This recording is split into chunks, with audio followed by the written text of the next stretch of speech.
Hello friends, எல்லாரும் எப்படி இருக்கீங்க?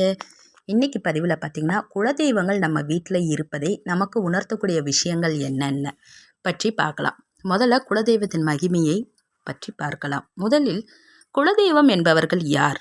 நமக்கு விருப்பமான கடவுள்கள் சிவன், விஷ்ணு, லக்ஷ்மி, பிரம்மா, அனுமான் இப்படி யாராக இருந்தாலும் நீங்கள் கேட்காமலேயே உங்களுக்கு யாராவது வந்து உதவக்கூடிய தெய்வங்கள் தான் இந்த குலதெய்வங்கள்.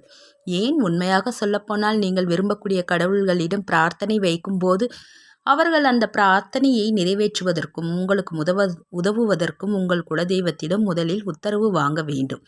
அதன் பின்புதான் உங்களுக்கு உதவ பிற தெய்வங்கள் வர முடியும். அந்த அளவிற்கு சக்தி வாய்ந்தவர்கள் தான் நம் குலத்தை காக்கின்ற குலதெய்வங்கள். இப்படிப்பட்ட குலதெய்வங்கள் நம் வீட்டில் இருக்கிறார்களா இல்லையா என்பதை சாதாரணமாகவே நாம் தெரிந்து கொள்ளலாம். உங்கள் வீட்டில் வறுமை, பண கஷ்டம் இது போன்ற சிக்கல்கள் இருந்து கொண்டே இருக்கிறது என்றால் உங்கள் வீட்டில் குலதெய்வம் இல்லை என்பதை நீங்கள் தெளிவாக புரிந்து கொள்ள வேண்டும். இதனால்தான் நீங்கள் வருடத்திற்கு ஒரு முறையாவது உங்கள் குலதெய்வம் கோவிலுக்கு சென்று கண்டிப்பாக வழிபட வேண்டும். அந்த காலத்திலேயே முன்னோர்கள் சொல்லியிருப்பாங்க, நீங்கள் உங்கள் குலதெய்வ கோவிலுக்கு வழிபாடு செஞ்சு முடிச்சுட்டு வரும்போது உங்கள் வீட்டுக்கு குலதெய்வம் உங்கள் கூடயே வந்திருக்கிறதா இல்லையா என்ற சந்தேகம் வரும்போது பின்வரும் அறிகுறிகளை வச்சு நம்மளே தெரிஞ்சு கொள்ளலாம். முதலில் பார்த்தீங்கன்னா, தீபம். நீங்கள் குலதெய்வம் கோவிலிருந்து வீட்டுக்கு வந்த உடனேயே பூஜை ரூமில் நீங்கள் தெய்வ படங்களுக்கு முன்பு பூஜை செய்யும்போது விளக்கேற்றும் போது அந்த விளக்கு என்றைக்கும் போல் இல்லாமல் மிகவும் கொழுந்துவிட்டு உயர உயர எரிகிறது என்றால் அந்த தீபத்தை வளர்த்து கொண்டிருப்பவள் உங்கள் குலதெய்வம்தான். வெள்ளை நிறத்திலோ அல்லது வயலட் நிறத்திலோ எரிகிறது என்றாலும் உங்கள் குலதெய்வம் உங்களுடன் இருக்கிறார்கள் என்பதை நீங்களே அறிந்து கொள்ளலாம். இரண்டாவதாக, பல்லி சத்தமிடுதல்.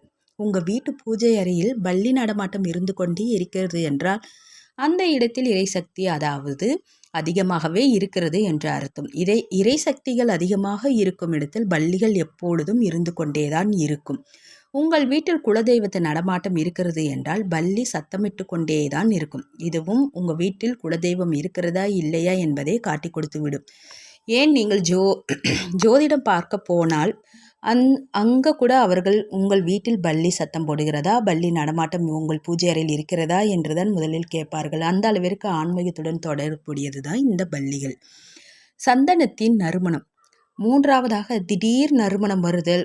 வீட்டில் சந்தனம் நறுமணம், விபூதி நறுமணம், பூவின் வாசம் நறுமணம் இந்த மாதிரி உங்கள் வீட்டில் திடீர் வாசனைகள் வருகிறது என்றால் உங்கள் வீட்டில் குலதெய்வத்தின் நடமாட்டம் இருக்கிறது என்று அர்த்தம். கோவிலில் உங்கள் குலதெய்வத்திற்கு செய்யப்படும் சந்தன அபிஷேகம், விபூதி அபிஷேகம், அவர்களுக்கு அணிவிக்கும் மாலைகள் இது போன்ற அபிஷேகம் எல்லாம் முடிஞ்சு குலதெய்வம் உங்கள் வீட்டிற்கு வரும்போது உங்கள் குலதெய்வத்தின் கூடவே என்ற வாசனைகளும் நம்ம தெரியும். இதுவும் குலதெய்வம் உங்கள் வீட்டில் இருக்கிறதுக்கான அறிகுறி ஒன்றுதான். அடுத்ததாக பார்த்தீங்கன்னா, சுருட்டு வாசனை. மேலும் சில குடும்பத்திற்கு பார்த்தீங்கன்னா, கருப்பன், ஐயனார், முனிசாமி போன்ற ஆண் தெய்வங்கள் குலதெய்வமாக இருக்கும்.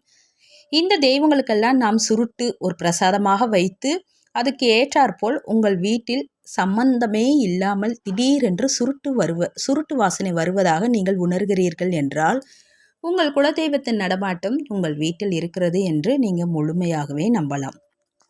அதுக்கடுத்து பார்த்தீங்கன்னா, கோவில் எலுமிச்சை. நான்காவதாக, கோவில் எலுமிச்சை பழம். நீங்கள் எப்போதும் கோவிலுக்கு போயிட்டு வரும்போது அங்கே கொடுக்கப்படும் எலுமிச்சை பழத்தை வாங்கி அதை உங்கள் வீட்டு நிலவாசலிலோ அல்லது பூஜை அறையிலையோ வைத்திருப்பீர்கள்.